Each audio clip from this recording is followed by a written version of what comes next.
Hi, and welcome to Cooking with Emily Rassam. Today we are making good old-fashioned sweater dogs.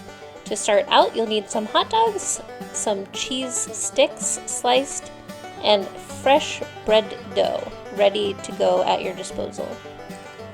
I like to cut this in half. Here today I had 8 hot dogs, so I cut it in half again, and then those pieces in half, so I have 8 total pieces.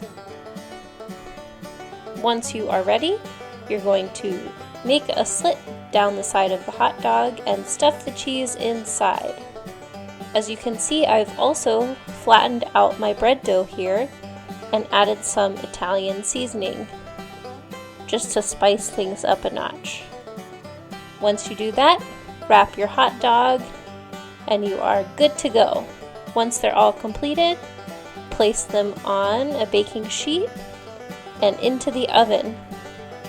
This dough recipe calls for cooking at 400 degrees Fahrenheit.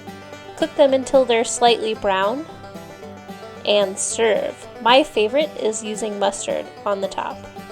Hope you enjoy, and don't forget to like and subscribe to our channel and follow us for more videos.